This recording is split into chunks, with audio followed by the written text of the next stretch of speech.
2024 October 9 ആനചാടിക്കുത്ത് വെള്ളച്ചാട്ടത്തിൽ ഞങ്ങൾ ചെന്നപ്പോൾ സുരക്ഷിതമായൊരു വെള്ളച്ചാട്ടമെന്നാണ് തോന്നിച്ചത്. എന്നാൽ ഞങ്ങൾ മടങ്ങി 2 ദിവസം കഴിഞ്ഞപ്പോൾ അവിടെ നിന്നൊരു വാർത്ത വന്നു. അപ്രതീക്ഷിതമായി പെയ്ത കനത്ത മഴയെ തുടർന്ന് ആനചാടിക്കുത്തിൽ മലവെള്ളപ്പാച്ചിലുണ്ടാകുകയും 15 വിനോദസഞ്ചാരികൾ കുടുങ്ങുകയും ചെയ്തു. വെള്ളിയാഴ്ച ഉച്ചവരെ തെളിഞ്ഞ കാലാവസ്ഥയായിരുന്നു ഇവിടെ. 3 മണിയോടെ മഴ ചാറി തുടങ്ങി. പെട്ടെന്ന് ശക്തി പ്രാപിച്ചു.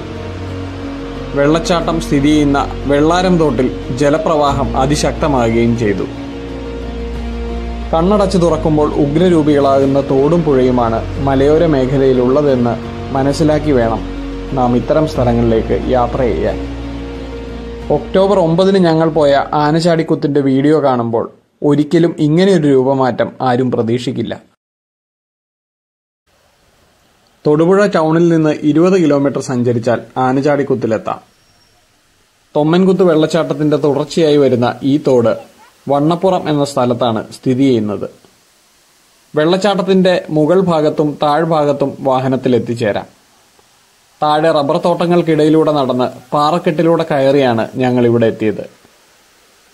വെള്ളച്ചാട്ടത്തിന്റെ കൃത്യമായ ഉയരം അറിയാനായില്ല.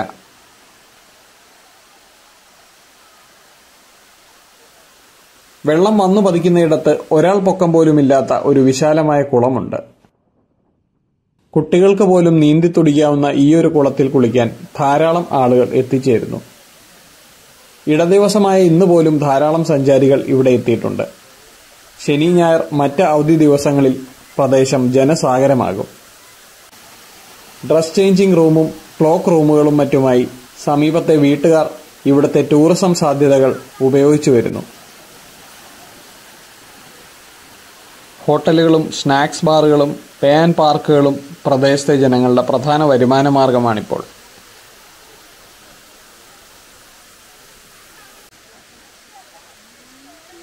വെള്ളച്ചാട്ടവും കുളവും പടർന്നു കിടക്കുന്ന വേരോടുകൂടിയ മരങ്ങളും പ്രദേശത്തിന് വശ്യ സൗന്ദര്യമേകുന്നു.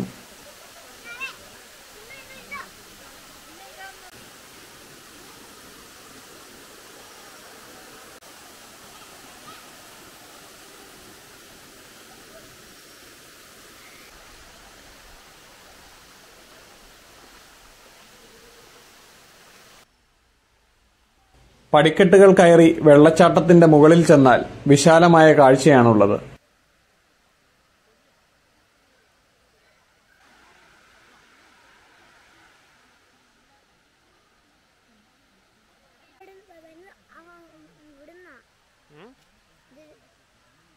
ഫോട്ടോഷൂട്ടുകൾക്ക് ഇഷ്ട ലൊക്കേഷനാണ് ഈ പാലവും പരിസരവും. സുരക്ഷ, മാലിന്യ നിയന്ത്രണ സംവിധാനങ്ങൾ ഉറപ്പുവരുത്തിയാൽ മാതൃകാപരമായൊരു ടൂറിസം സെന്റർ തന്നെയായിരിക്കും ആനചാടിക്കുത്ത് വെള്ളച്ചാട്ടം.